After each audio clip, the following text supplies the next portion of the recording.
Good day everyone! Today, we're going to tackle or discuss the topic. And this is the topic, mindfulness. So what is mindfulness?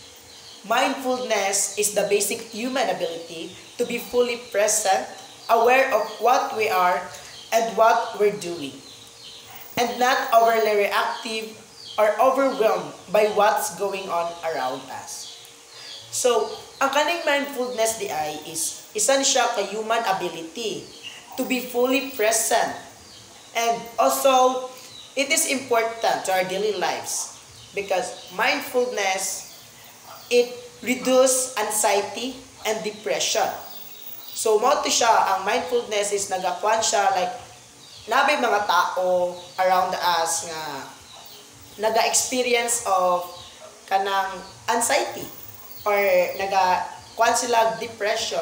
So, isa ni siya ka basic nga ability or isa siya ka basic nga usually dapat nato siya gina-apply sa atong kaugalingon to be mindful with our action, emotion. So, this is the six factors to consider the importance of mindfulness.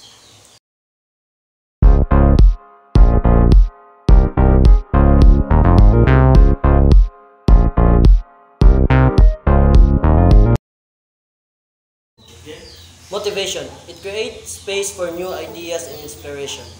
This can motivate us to achieve our goal and feel more energized. Motivation. When you motivate yourself, you can also motivate others. Because I believe when you do something to others, it could be start from yourself. Positivity. It helps us take each day as it comes as well as reducing stress and boosting our mood. As well as accepting the difficulties in our lives if we learn to use mindfulness to focus on positive experiences, we can rewire the neural networks in our brain. Communication applying principles of mindfulness to the way we can correspond with others. These principles include setting an intention, being fully present, remaining open and non-judgmental, and relating to others with compassion. So, kaning communication is nagakuan siya sa principles kung how we correspond with others. So, like for example, mindfulness po is communication is isa siya ka factor nga mo consider sa importance ani niya. These factors considering the importance of mindfulness. Like for example, you need to be communicate with others because communicating others is the way it is a good way to be yourself. Like for example, naay taong kanabitaong introvert, di ba? Like for example, introvert yung mga tao.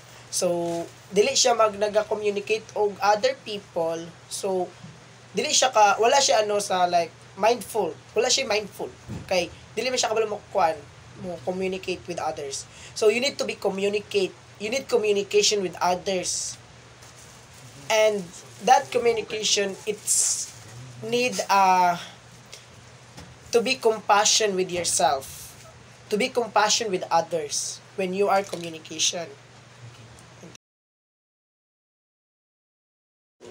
So what is moment? Moment is purposely focusing an attention on the present moment. An example, the ear smells and feels as you walk your dog. Or how a bite of bread tastes with dinner.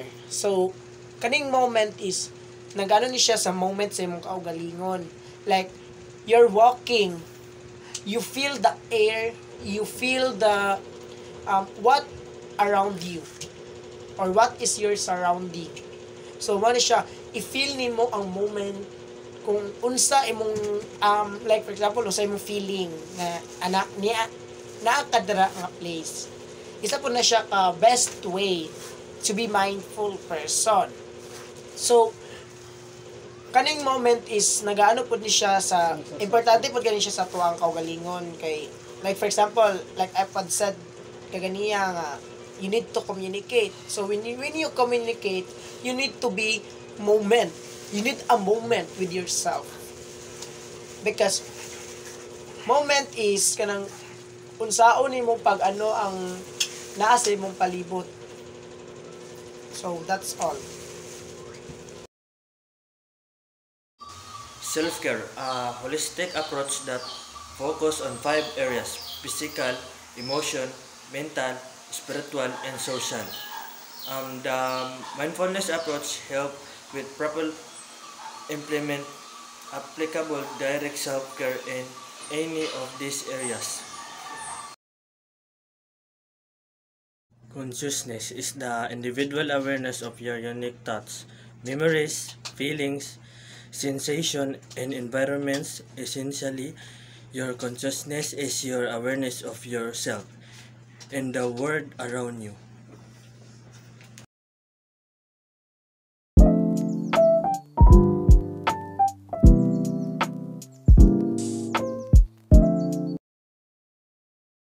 I'm Josami Estimada. I'm here to report to you the mindful breathing. Mindful breathing is a very basic yet powerful mindfulness meditation.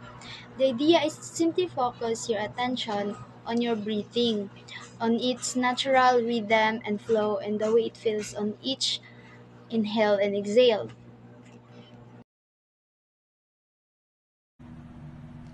Concentration. Concentration is the less it produces the warning intensity necessary to see into the deeper reaches of the mind. Awareness of your body. So how to conscious and connected you are to your own body. It's also known as kinesthesia or Dawic, awareness of the position and movements of body parts, and addition of muscle and joints and shorts. It's how you recognize where your body is in space. So, paano ba makakatulong sa ating katawan ang body awareness? So, it's helped to us understand how our bodies work. It's involved understanding how to use one body as well as being aware of its limitation. Body awareness has helped us develop self-acceptance and appreciate the capability of our physical form. Makakatulong din ito to improve your brain's health and help manage weight, reduce the risk of disease, straight bones and muscles, and improve to your ability to do everything activities.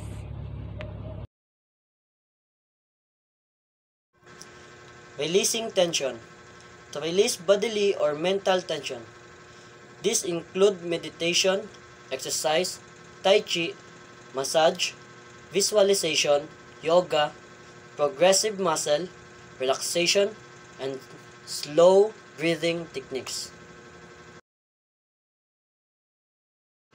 Walking mindfulness is a form of mindfulness meditation practiced all over the world.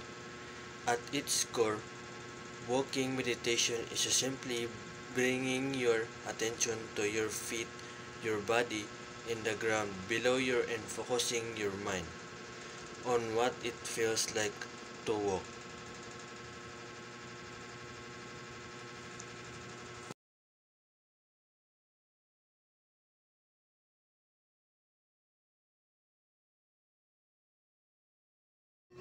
So why we need mindfulness in life? Mindfulness is a practice may help people manage stress, cope better with a serious illness, and reduce anxiety and depression. Many people who practice mindfulness report an increased ability to relax, a greater enthusiasm for life and improve self-esteem. So, mindfulness is a practice in our lives. So, mo na siya, ang mindfulness is dapat yun nga, we need to be a mindfulness. Because mindfulness helps us to avoid ourselves in anxiety or to depress. Be mindful with yourself so that you cannot also think other activities like no, not activities, but like you cannot one of people nga naga-experience of anxiety or naga-depress.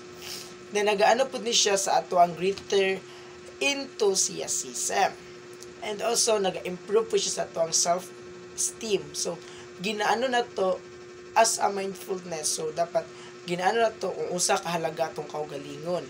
Wala siya ilaho na to tong kaugalingon, be mindful with ourselves.